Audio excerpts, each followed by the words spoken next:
Welcome to another video about metal roofing systems. In today's video, we're going to be talking about fasteners, and we're joined by Technical Services Manager, Jeff Haddock. So Jeff, what type of fasteners do you typically use with our products?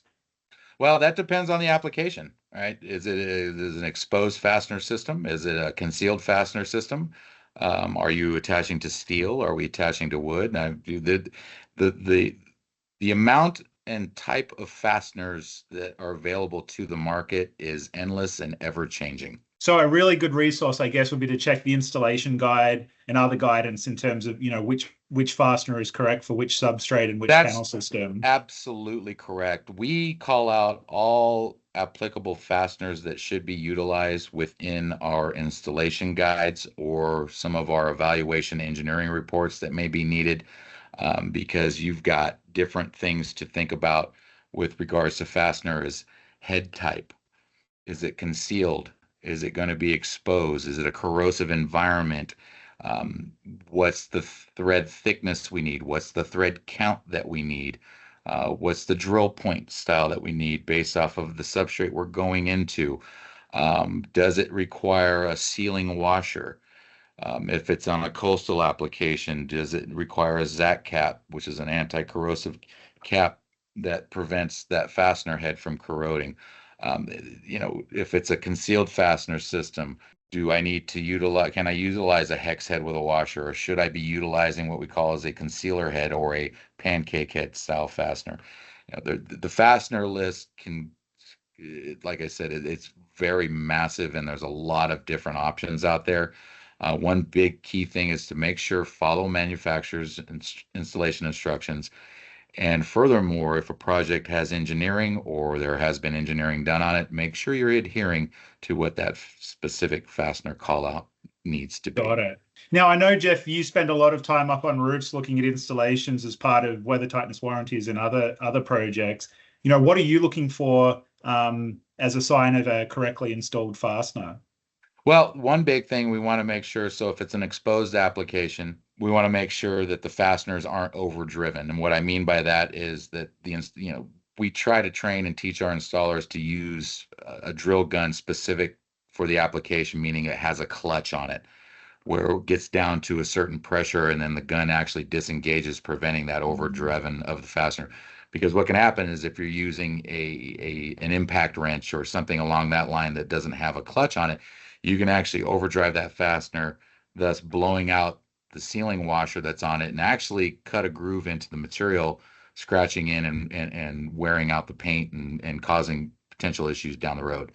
Other issues, other items that I'm looking for on fastener types, and this is primarily for concealed attachment, as I want to make sure that they're using the proper thread diameter and thread count. And generally speaking, what we're looking for on that. So let's say if we're utilizing a number 14, that's going to be the thickness of the actual fastener. Then after that, they'll have a dash and then a certain number. So number 14-13, that 13 is the thread count per inch of a fastener. So we want to make sure and usually I'm not sitting there counting each thread on each fastener. What I'll usually ask is for the installer, can I see the box, please? And I'll verify what the label is stating that these fasteners are. Another big aspect is length. A lot of times what we'll have is we'll have a buildup of a substrate where we'll have the base layer with insulation on top of that, and then maybe another layer of exterior rated gyp sheathing, which we call Dens deck. We got to make sure that we've got a fastener that's long enough to penetrate through all that layer to hit that solid deck. So we want to make sure that the length is proper. Then the last part of that is going to be the proper head type. So with a concealed fastener standing seam profile, we want to make sure that we're not using something with a bulky head, because a lot of times the panel is resting right on top of the clip. Well, if you got a bulky head on that fastener and you snap that panel down, that head is going to dimple the panel and telegraph through. And now you got fastener dimples all up and down the panel where those fasteners are located. That's not a good look for any standing seam roof. Now you've Right. got, bump marks everywhere where those screws were because you use the improper head type for the application. Another aspect is we want to make sure that you're using the proper material for the fastener, meaning what is the composition or buildup of that fastener? Is it zinc coated? Is it stainless steel? Certain metals don't play along together in certain environments. whereas steel and stainless steel in a salt environment don't like each other. And what we have is a process known as a dissimilar metals issue known as electrolysis, where you introduce a cathode into the system where you've got the fastener penetrating and piercing that steel, leaving a raw edge, and you have an incompatible metal touching that, adding salt moisture into that is a recipe for disaster. So you want to make sure you're using the appropriately spec'd fastener material along with thread diameter, thread count, drill point, or tip of the fastener, as well as head. So there's a lot of aspects to take into consideration with fasteners, not just, "Oh, I'm going to use a roofing nail and we'll just slap this thing down." So really, really, you want to default to what the installation guide instructions are stating. And we are purposely vague in some of our install guides. So if that's the case and you're unsure of what specific fastener to use, always feel free to reach out to your area sales rep, or you can contact our technical services department directly and we can get you pointed in the right direction. Yeah, that's a good point, Jeff. And some resources there is the Ask section on the website. And we've also got the technical bulletins about dissimilar metals and things in the resource section of the website, as well as all our installation guides. So definitely check out the website for details. So I know for some of our panels, there's an element of maintenance on certain fasteners. What type of products is there routine maintenance on fasteners, and what's involved with that? So the routine maintenance on fasteners would be dealing with our exposed fastener panels, or any type of exposed fastener for that matter.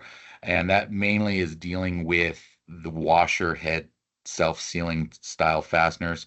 A lot of people think that metal roofs are a set it and forget it style roof system.